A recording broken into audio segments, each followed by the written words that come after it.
నమస్కారం అండి. ఇటీవల కాలంలో చాలామంది నన్ను అడుగుతున్న ప్రశ్న ఏంటంటే, ఒకే స్థలంలో అంటే పెద్ద స్థలం తీసుకుని 2 ఇళ్ళు నిర్మాణం చేసుకోవచ్చా అని. అంటే అన్నదమ్ములు ఉన్నప్పుడు 2 ఇళ్ళు లేదా 3 ఇళ్ళు అట్లా నిర్మాణం చేయొచ్చా అని చెప్పి అడుగుతున్నారు. ఓకే అండి. ఒకే స్థలంలో ఉన్నప్పుడు అంటే ఒకే ప్రహరీ గోడలు, ఒకే కాంపౌండ్ వాల్స్ ఉన్నప్పుడు అంటే 4 వైపులా ఒక స్థలానికి కాంపౌండ్ వాల్స్ ఉంటాయి కదా! 4 వైపులా కాంపౌండ్ వాల్స్ ఉన్నప్పుడు ఒకే గృహం నిర్మించాలి తప్పితే రెండో గృహం, మూడో గృహం నిర్మించకూడదండి. అట్లా నిర్మిస్తే అనేక రకాల వాస్తు దోషాలు ఏర్పడతాయి అనమాట. అంటే మనకి స్థలం ఎంత పెద్దదన్నప్పటికి కూడా మనకి ఇల్లు ఎంత కావాలో అంటే ఒక 150 గజాల, 200 గజాల, 400 గజాల ఎంత అయినప్పటికి కూడా ఒక స్థలంలో అంటే ఒక 4 ప్రహరీ గోడల మధ్యలో ఒకే ఇల్లు నిర్మాణం చేయటం ఉత్తమం.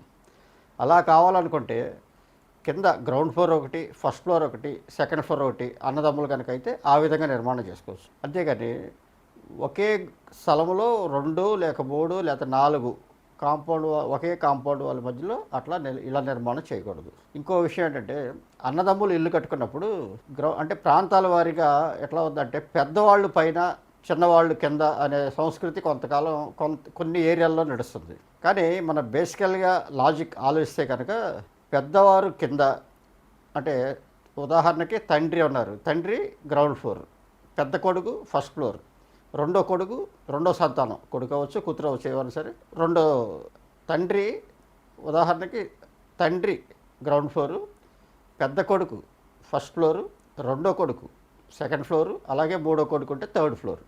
ఆ విధంగా నిర్మాణం చేయాలి తప్పితే కొన్ని ప్రాంతాల్లో నేను అబ్జర్వ్ చేయడం జరిగింది, తండ్రి పైన అందరికన్నా చిన్నవారు కింద గ్రౌండ్ ఫ్లోర్లో ఉండటం నేను గమనించాను. అయితే కొంతమంది సిద్ధాంతులు అదే విధంగా ఉండాలనే వారికి చెప్పి ఆ విధంగానే నిర్మాణం చేయించి అలాగే నివసిస్తున్నారు. కానీ ఇది చాలా పూర్తి విరుద్ధం అనమాట. అంటే ఇక్కడ విషయం లాజిక్ మీరు ఆలోచించండి. పునాది అంటే మన తండ్రి అనేది మనకి బేస్, పునాది ఎప్పుడు మనకి టాప్లో ఉండదు, బాటంలో ఉంటుంది. బాటంలో తండ్రి, ఫస్ట్ ఫ్లోర్లో పెద్ద కొడుకు, సెకండ్ ఫ్లోర్లో చిన్న కొడుకు, ఆ విధంగా రావాలి. లేదు పక్క నిర్మాణం చేసుకున్నప్పుడు తండ్రి దక్షిణ వైపు కానీ పడమర వైపు కానీ, పెద్ద కొడుకు దాని పక్కన అంటే దక్షిణం పక్కన రెండో ఇల్లు, మూడో ఇల్లు, దానికి విడివిడిగా కాంపౌండ్ వాల్స్, గేట్లు నిర్మాణం చేసుకుని మాత్రమే ఆ విధంగా చేయాలి తప్పితే ఒకే ప్రెమిసెస్లో 2, 3, 4 అట్లా చేయటం నిషిద్ధం అన్నమాట. అంటే వాస్తుశాస్త్రరీత్యా కొన్ని ఇబ్బందులు తలెత్తే అవకాశం ఉంది.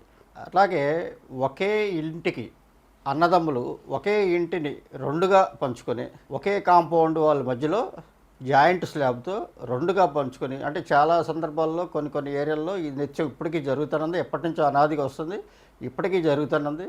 ఆ విధంగా చేయటం వల్ల ఇద్దరిలో ఒకరే బాగుంటున్నారు, ఒకరు ఇబ్బందుల పాలవుతున్నారు. కాబట్టి ఏదైనా ఉంటే ఆ సర్దుబాట్లు చేసుకుని ఆ ఇల్లు ఒకరే తీసుకుని ఒకరే నివసించడం అనేది చాలా ఉత్తమం అనమాట.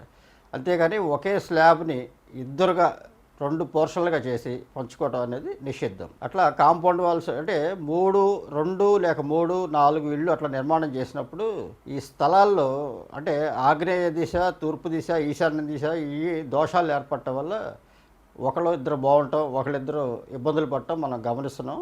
అలాగే అది జరిగి తీరుతుంది కూడా.